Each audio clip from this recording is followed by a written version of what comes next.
Border पर पाकिस्तान सेना की मुजाहिदीन बटालियन के घुसपैठ की आशंका जताई, जिसके बाद बॉर्डर के इन इलाकों में बीएसएफ ने चौकसी और बढ़ा दी। पेट्रोलिंग के दौरान बीएसएफ के जवान बॉर्डर के चप्पे चप्पे पर नजर रख रहे हैं, कहीं ऊंट पर बैठकर तो कहीं पैदल मार्च कर, या जहां जरूरत हो वहां गाड़ी की मदद से ये जवान देश की सरहदों की सुरक्षा में जुटे हैं। आर्मी के स्कूलों और धार्मिक स्थलों पर हमले की चेतावनी जारी होने के बाद इन इलाकों में ऑपरेशन हाई अलर्ट शुरू किया गया। हमारे हेडक्वार्टर्स में फोर्स होती है, बॉर्डर पर एक्स्ट्रा जाते हैं और एक्स्ट्रा उसमें अलर्टनेस होती है। रात के अंधेरे का फायदा उठाकर दुश्मन कहीं घुसपैठ न कर सके, इसके लिए भी कोई कसर नहीं छोड़ी जा रही। पूरा देश आज़ादी का जश्न मनाने की तैयारी कर रहा है, लेकिन बीएसएफ के जवान अलर्ट पर हैं। अलर्ट इसलिए क्योंकि पाकिस्तान कुछ भी हरकत कर सकता है और उसका मुंहतोड़ जवाब देने के लिए बीएसएफ के जवान यहाँ पर सीमा पर पेट्रोलिंग कर रहे हैं। बीएसएफ के मुताबिक बॉर्डर पर यह विशेष चौकसी 21 अगस्त तक जारी रहेगी। झारखंड में पुलिस ने 4 नक्सलियों को गिरफ्तार कर लिया। झारखंड के खुंटी में पुलिस ने एक ऑपरेशन चलाकर 4 नक्सलियों को हथियार के साथ गिरफ्तार कर लिया। यूपी के सीएम योगी आदित्यनाथ और डेप्यूटी सीएम केशव प्रसाद मौर्य ने प्रयागराज में बड़े हनुमान मंदिर में जाकर पूजा अर्चना की। ओडिशा से मलेशिया जा रहा एक बांग्लादेशी कार्गो जहाज खराब मौसम में रास्ता भटककर पुरी के छिलिका बीच पर आ गया, जिसमें कई विदेशी भी सवार थे। महाराष्ट्र के सांगली में सेना ने रेस्क्यू ऑपरेशन चलाकर बाढ़ में फंसे लोगों की जान बचाई। गुजरात के नवगांव में सरदार सरोवर बांध का पानी बढ़ने की वजह से उसके 7 दरवाजे खोल दिए गए। मुंबई के मुलुंड इलाके में ईस्टर्न एक्सप्रेसवे हाईवे पर एक चलती कार में शॉर्ट सर्किट से अचानक आग लग गई। आंध्र प्रदेश के तिरुपति बालाजी मंदिर में अमेरिका में बसे 2 एनआरआई कारोबारियों ने 14 करोड़ का चढ़ावा दिया। अमेरिका के लॉस एंजलिस में एक पहाड़ी पर फिसलकर घायल हुए एक घोड़े का हेलीकॉप्टर की मदद से रेस्क्यू किया गया। दक्षिणी यमन में सरकार और अलगाववादियों के बीच जारी हिंसा में 20 लोगों की मौत हो गई। अमेरिकी फुटबॉल क्लब बार्सिलोना ने हाल ही में मांसपेशियों में खिंचाव से उभरे स्टार खिलाड़ी लियोनेल मेसी का जिम में कसरत करते हुए एक वीडियो जारी किया। जर्मनी में रिहेने नदी के किनारे पर बने और 31 सालों से बंद पड़े एक न्यूक्लियर टावर को धमाके से गिरा दिया गया।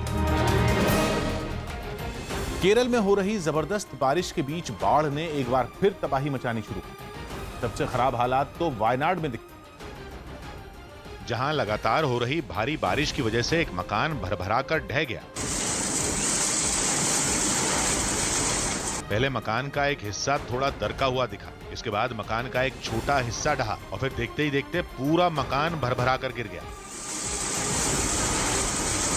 मकान को गिरते देख वहां अफरा तफरी मच गई और जो जहां था वहीं रुक गया। बताया गया कि यह मकान काफी पुराना था और वो लगातार हो रही बारिश की मार नहीं झेल पाया।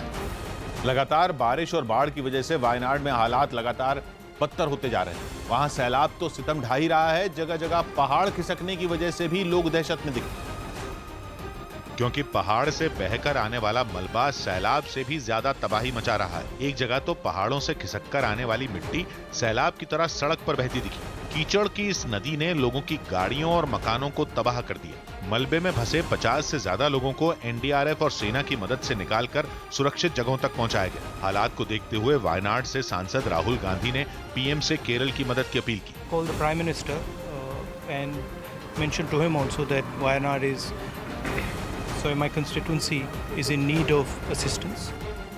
लेकिन आसमान से बरस रही आफत से सिर्फ वायनाड ही नहीं, केरल के दूसरे जिलों में भी खौफ दिखाई दिया।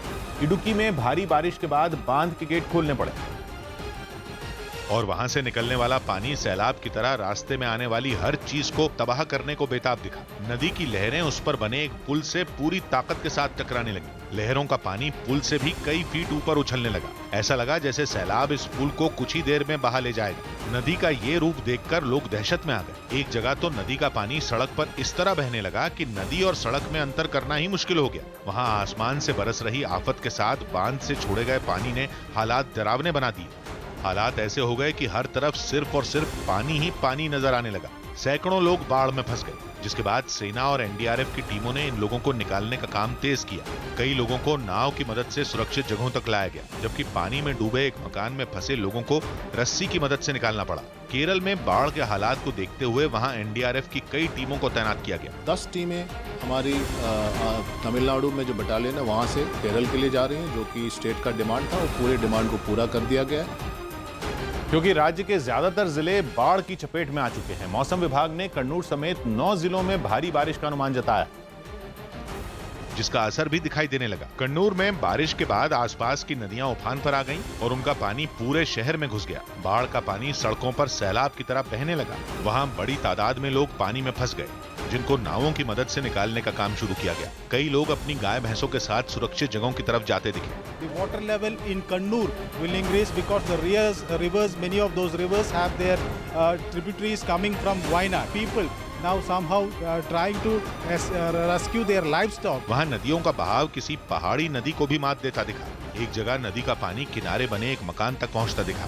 हालात देखते हुए नदियों के किनारे रहने वाले लोगों को वहाँ से हटा दिया गया। You can see here, these are the people who have been moved out of these places. They are waiting for their family members. Kerala के ज्यादातर इलाकों में हर जगह सिर्फ और सिर्फ